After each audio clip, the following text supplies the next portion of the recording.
Nice one, Cyril. Welcome to Nice One Cyril Extra Time. I'm Simon Lipson, and with me today, I'm honoured to have the grandfather of Spurs podcasts. It's Mike Leigh. He's looking very embarrassed. It's Mike Leigh, who started the Spurs Show, which is still a great podcast, in 2007. Yes, 2007 with the great, still with us, Phil Cornwell, who occasionally comes back to do it. And I was just sidekick. Phil was doing it for a few years, and then he had various. Then he moved. He moved down to Southend or Canvey or Southend, and then this is when we had a studio and would do it via studio. And after a while, I can't keep coming into town to do this, Mike. You know, and that was it really. And then I carried on with Theo Delaney, who I'm sure hopefully a lot of listeners will know. And we kind of alternate. I do a couple, he does a couple, and it seems people still seem to enjoy it. It's a big moan fest and a bit of a support group, rather like your show. Yes. Well, we're all suffering with the same blight, aren't we? Let's face it. Well, it's a great show. I remember coming on as a guest way back. I think it may have been in 2007, 2008, something like that. I remember the studio, and I've been, I've loved coming on that show, and it's a great show. So all of our lovely listeners here on Nice One Cyril, that's your go-to after you've listened to us, obviously. So let's have a little chat about all things Spurs, Mike. Now we played Dortmund on Tuesday night, and I can't believe I'm going to say this. We played well, at least for a half. What happened? No one saw that one coming, did they? You know what I was thinking about after the game? I mean, I was on a high. I was really happy. We all were. And I sort of thought, how low is the bar set that we're so happy and excited just to see some football whereby players are running off the ball, holding the ball, bringing players in, just like a normal game of football, a normal game of professional football. We were just delighted. They can do it. Look, the players can do it. They can play football. And we had a bit of luck with the sending off, etc. But and the second half was a bit stodgy, but I'm not going to moan about that. First half, we were absolutely fantastic. And we were. It's echoes of last season where we were wretched in the league, and yet the European story carried on, and we're there again. I mean, if we win next Wednesday in Frankfurt against a team who it's a bit of a dead rubber for them, because they can't qualify now. And they've actually got a really, really big game against Bayer Leverkusen a few days after us. Both teams are going for European places. We're seeded in the top 8, which means we'll get one of the lower teams from the knockout stages, which I've not worked out the permutations yet. I'm sure many of you out there have. But we've certainly got a chance of getting through at least another round, I would have thought. There's so many oddities about that performance. One is the fact that we have been so dire in the league and in the cup, of course, FA Cup. We've been almost like a relegation team. Yeah, absolutely. And yet, in these European matches, here we are. We've played 4 matches at home, haven't conceded, scored 6 loads unbeaten of goals. now, isn't it? It's an extraordinary record. It is extraordinary, given that we can't win at home in any other scenario, only in European. And the other thing I think, Mike, that is noteworthy is the fact that he only had about 12 fit players, people who you would regard as having proper first team experience. The bench was like a bunch of school kids. As I've never heard of, never heard of a couple of them. Yeah, absolutely. And he somehow deployed the very, very limited resources to create a very good performance. Jed Spence, left wing, what was that about? And he was terrific. I think there's a necessity. I think sometimes you can't really coach. You just got to go, as you said. We've got 12 players, senior players. So you have to play here. You have to play here. Go and play. I mean, Porro ended up in central midfield near the end. And they played really well, maybe because it was a bit different and backs against the wall. There was a reaction. I mean, all us fans went there thinking, this is the end of Frank. This is the last game. It's going to be toxic tonight. There's 10,000 empty seats. This is awful. And thank God they pulled it out the bag. And we're typical Spurs fans. Well, we have this eternal optimism now that we can maybe, hopefully, go on a run starting with tomorrow. Freezing cold afternoon in Turf Moor. Yeah, well, that's the thing. We'll come on to the Burnley game a bit later, but I was at the match. There was kind of an odd sense of unreality about it. Partly, I think, because the ground wasn't full, although it was pretty good crowd. That, as ever, you get lots of tourists. Lots of people didn't take up their seats and sold them. So it didn't feel quite the same. It wasn't toxic, and I expected it to be. Frank didn't get booed when his name was announced, or he did a little bit, but not much at the beginning. And then we set off and started playing extremely well. Lots of interesting performances as well, I think. Simmons looked imperious for a half. Jed Spence we've talked about. Porro, and I'm not Porro's biggest fan, but he had a decent game. So it was hard to fault anyone. And the other strength for me was Solanke, because what he does, Solanke, is to give us control at the top. So whereas it's always bouncing off Richarlison or Muani, it suddenly sticks. And he's combative and he's good under pressure. And who else can finish like that? 3 touches, those 3 touches were magical. I mean, lots of good things. Who impressed you most on the night? I mean, you're right. I mean, I think Christian Romero, who has its critics, and you speak to a lot of ex-players, and they all say how wonderful he is. But he's so frustrating with the bookings, sendings off, those kind of stuff. But, I love to see a captain. I love the fact that he got the first goal, and that sort of really set the tone. It was an early goal, which we needed. Ndogi, who's been out for a while, I thought he had a really, really good game as well. As you said, I think they all played well. But you're right, having Solanke, having a proper striker who can hold the ball up and bring players in, it just takes the pressure off. You're not, when the ball's going forward, you're not losing it immediately. And players are now running back out of position, which is what's happened over the last 2 seasons. So please, God, let's keep him fit. My only, there's always a fear as a Tottenham fan. My only fear and concern is if he stays fit, I can see this board go, do we need to get an extra striker in now?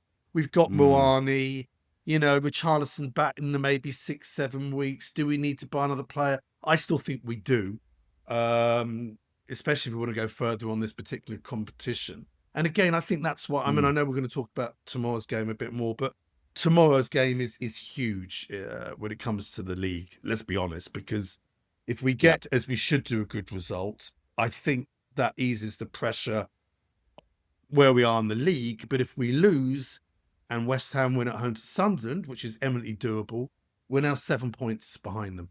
And then, then regardless, I think this board needs to be looking at, what have we got, another week or so of the transfer window.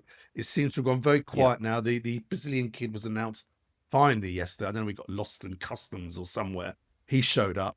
But I know January is a problem, and it's the old adage, there's not many great players out there. But come on, there's hundreds of professional footballers. They haven't identified anyone before. Paratici is technically still there until February. Surely there's other people they're talking to. I mean, there's the left wing position was another one they were talking about. Odegaard, another player. I thought his best game in the Spurs shirt. Odegaard looked great on his front foot, taking players on. But hopefully we will still improve the squad this January.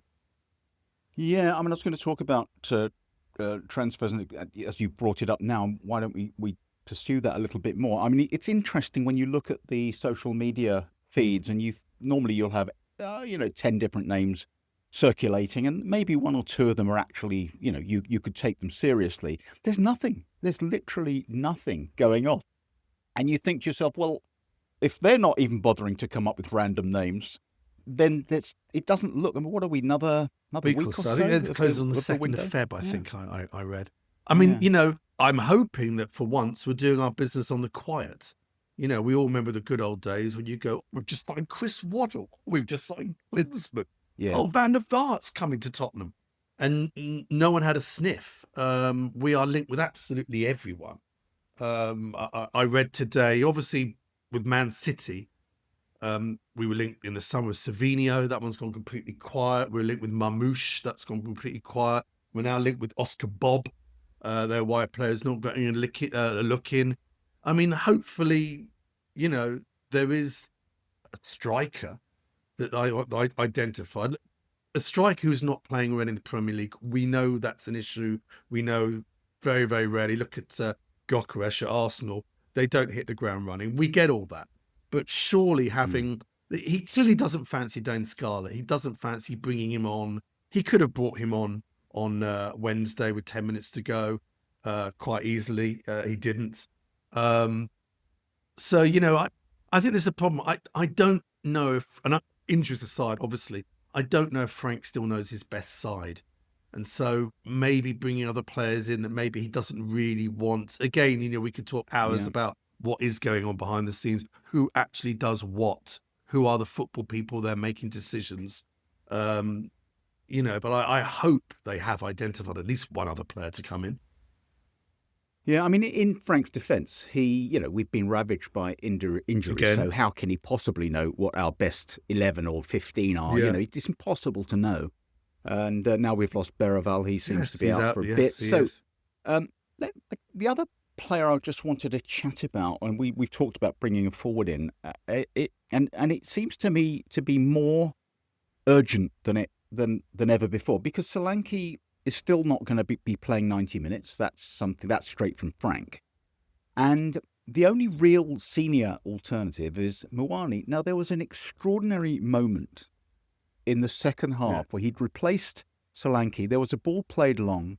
Admittedly, it wasn't a very good ball. And if Muani had chased it, he probably wouldn't have got there.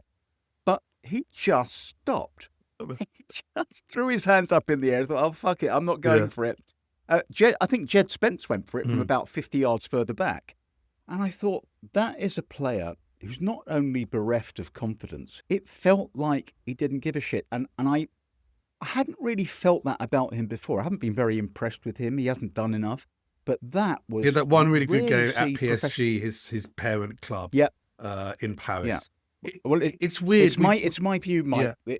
They let him score 2 goals so that we'd fucking keep him, It's weird that we've had this in our recent history, strikers coming in with reputations who just don't do it for us. I'll go back to, blessing Roberto Soldado, look at his record. Go back further, Helder Postiga was the next best thing. Never happened. They actually then never go on. We seem to ruin these players. They're never heard of again. Again, I think that's something to do with the DNA of the club and the way the club is run and what goes on. We've had over the years really good kind of chief scouts from the Paul Mitchells and people like that, and we haven't had those for a while. And maybe this is not the time for it, this particular show, but certainly the thing that many Tottenham fans will think about is, are you blaming everything that happened before on Daniel Levy, or can you say, well, actually Daniel Levy was straitjacketed, the people behind him were not giving him the money?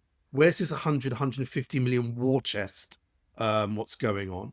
If we are talking to top players, we are obviously now smashing the wage bill, which was an issue when Levy was there. What is going on? What is our policy? I mean, I know that would have come out publicly, because obviously if you don't do a deal with a player, well, you'll pay more. So, I get that. But we'd love to know as fans, what is the plan here? I know there was in the last notes, Vendication came out and sort of said all the right things, but, we have to give them the benefit of the doubt. There's a lot of changes behind the scenes. Levy and Cullen kind of ran everything at Tottenham. No one could really do their job before. Everything had to go through them. So now I think Vendication is giving people, this is your job, this is what to do. It's going to take a while. But, week in, week out, none of us really care. We just want to know what's going on the pitch. Well, that's exactly it. I mean, there have been all these appointments. We've got I think Langer is the sporting director. We've got 2 directors of football. Now, we've got a new assistant, something head of or other. Football operations, performance director. So we've got loads and loads of people. No one, certainly as fans, we don't know who's doing what exactly. And again, as fans, we're sitting here thinking, look, we need some players. We need who's doing that? Who's in charge of that? And I suppose, if Paratici was around, we'd say definitely him. But I can't believe his eyes are on the ball right now. Even though he doesn't going. lead He's us going. February the 2nd, he's off to Fiorentina. But I mean, the thing is, when you look at what's happened, we've sold Johnson and brought in Gallagher. So we haven't actually added to the squad. Gallagher's was roughly the same money that we got for Johnson, I believe. So nothing's happened there. Mm-hmm. We've got this young kid in left back which we really need him now because obviously Davis is out, but he's going to be up to speed. We've now got Bergvall out for 6-7 weeks potentially. So you can argue we need another midfielder to come in there. Because I know Kulusevski, you see him in the gym now and stuff, but you can't rely on these players to come back. So we haven't really added in number-wise to the squad, to be honest. We're just filling in for injuries. And as we said earlier, it kind of looks unlikely that anything's going to happen between now and the end of the window, but we may be surprised. I just wanted to, before we talk about Burnley, I just wanted to ask you this about Thomas Frank. Now, there's I suppose, we were all thinking after West Ham, he's gone. He's got to go. And then we'll put him in charge of this last game. And we all kind of all expected to lose it. And we played really well and we won. And so that's a reprieve. And he's in charge for Burnley. And I guess the same will apply, even if we lose to Burnley, because we've got a match on Tuesday against Frankfurt. So the question is, what is the thinking about Frank? And the other thing is this. I think Frank constantly talks himself into a corner. He's very loquacious. He's very intelligent. He's civilized. Seems like a very nice guy. But I sometimes feel that he talks for talking's sake, and suddenly he's saying things that are really niggling the fans. And I sometimes think, Thomas, shut up, stop. Just say who's fit, who isn't fit, and walk away. But he seems to have this predilection for just waffling on, and then fans get irritated. This is the pressure now of modern football. When we were kids, you never heard of a press conference. There were one, but nothing we reported that day. You might get something in the Daily Mail the next day, team news. That's it. Now they've got to talk more and more. They're expected to do it when they get a job. I'm sure people making the hiring decisions, what's he going to be like in front of the media, as much as what's he like training on, coaching a team. So, and the pressure's on him. I just think I've always liked him as a person. Look, as a Tottenham fan, when he was at Brentford, none of us cared. If Brentford beat Man United 4-0, we'd all go, oh my God, match of the day tonight. Brentford beat Man United 4-0. This is good. And the following week, they'd lose to a lower team and we wouldn't even think about it. I think you have two types of coaches, reactive coaches and proactive coaches. Frank is a reactive coach because of the teams he's coached, whereby who are we playing? We're playing Liverpool. Right, we've got to do this and that to nullify that and that and that. At Tottenham, you can't be a reactive coach. You've got to be a proactive coach. Not as proactive as Postecoglou, because that's the extreme. But I think there lies his issue. The fact, as you said, on Wednesday, he literally had 12 players go out and run around a bit. He had to be proactive because that's all we had. So it'll be very interesting on Saturday at Burnley. We've got obviously Van der Ven back, Basuma, Paulinho is a bit of a doubt, but with you players back, obviously, who are Gallagher. Are we going to be proactive and go for the win, or are we going to play the way we've been playing all this season in the league against a Burnley team who are fighting for their lives as well? It's a huge test. But the bigger question I think you kind of were alluding to is they don't want to get rid of him. Ventukashin hired him. So he's new in his job. So I'm new in my job, getting millions a year. Oh, my first big error, my first big appointment. I've got it wrong. He's gone. There's no one who wants the interior job. Robbie Keane was offered it, I believe. Doesn't want to leave his team in Hungary. They're still in the conference of the Europa League. Doesn't want to leave now with any guarantees of his job. There's no obvious person that's going to come in now and go, I'll take it till May. And then you're clearly going to try and get Pochettino back.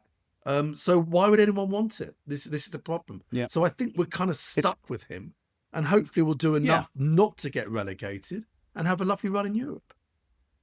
Yeah, I mean, it's a classic rock and a hard place, isn't it? You can't possibly, I think right now you can't get rid of him. There's viable alternative. And it's another disruption that, there's an argument, well, why don't we get someone in and get a new manager bounce? But as you say, no one's going to come in just to run it till May. No, they're looking at, there's no interest. Obviously, Pochettino, they're looking at Rangnick, they're looking at Nagelsmann. All three have said, I can't do anything. I can't have any conversation till after the World Cup. That's July. That's now deep into your pre-seasons and all that. Even that's not ideal. I believe there's other Premier League managers currently who they have spoken to. And again, I've had the same conversation, nothing until the end of the season. So that's when a deal will be done, or hopefully we get to the last 4, the last 8 of Champions League. We finish up 9th, 10 in the league. There's a bit of a turnaround now. Frank's had time to get his ideas across. And then they go, you know what? He's got a 3-year contract. Let's give him another season. The problem they've got financially, by looking at the 10,000 spare seats, and I know a lot will be season ticket holders who've got the tickets anyway, financially on a match day, they are now taking less money because less fans want to go because the football's been so awful. Yeah.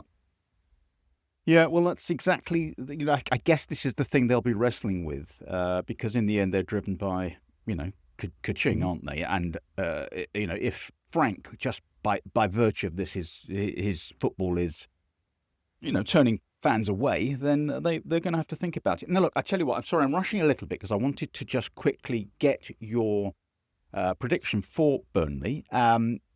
You raised that really interesting point about, are we going to go for it like we did against Dortmund, or is he going to revert to type and or let's see if we can get a point. Let's not lose. What's your sense about what's the risk? Come on, never mind that. What's the result? You never know what Tottenham's going to turn up. We're better away than we are at home. We've got a lot of senior players back. I said this before the West Ham game. I thought after that Villa second half, the team talk will be carrying as you did second half of Villa go on. Didn't start and it was awful. So you never know. We don't know. How many times we've been here, we just beat Man City away, whatever, then we lose another game. This has been happening for years. Yeah. I'm hoping that our players are good enough to beat Burnley away. I'm going to go with a 2-1 win. Okay, well I'll tell you what, that's bullish. I don't Stupid, know. But yeah. Well, yeah. I don't know. I just can't see. It's not in Frank's DNA to go for it. Now we've got players back. He'll think, well, we've got Van de Ven back in there, and we've got Romero. We can get a nice tight performance. Yes. Maybe get if we can snatch one on the break, but let's not lose. Mm-hmm. And the fatal flaw with that always, and we've said this before on our pod, is that if you let one in, then what do? You're not ready to go and get an equaliser because you didn't set up for one. Anyway, I'm going to go for a horrible, turgid 1-1. Probably us conceding an equaliser in the 97th minute. That's it. There we are. That will be properly Spursy. Gosh, I can see it. I can see it already. The thing is, he had these 4 games: West Ham, Dortmund, Burnley, Frankfurt.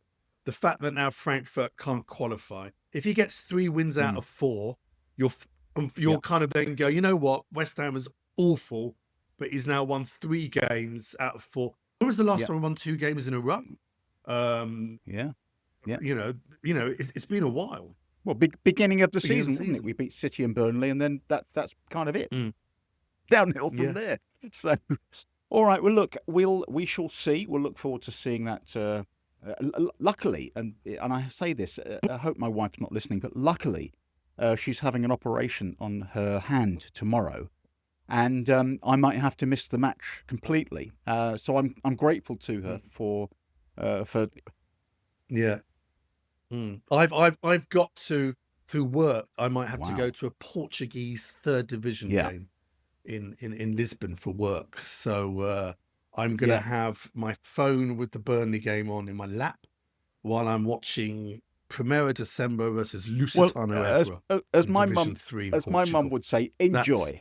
That's a beautiful thing. Okay. Mike Leigh, thank you so much for joining us this morning. It's lovely having you on. And a pleasure. It's been lovely to do it, Simon. When you're next available. Appreciate it. And to all our listeners, thank you for joining us today. Give us a follow on Twitter at Nice One Cyril Pod. And why not subscribe to the podcast on your platform of choice. Until next time, come on you Spurs.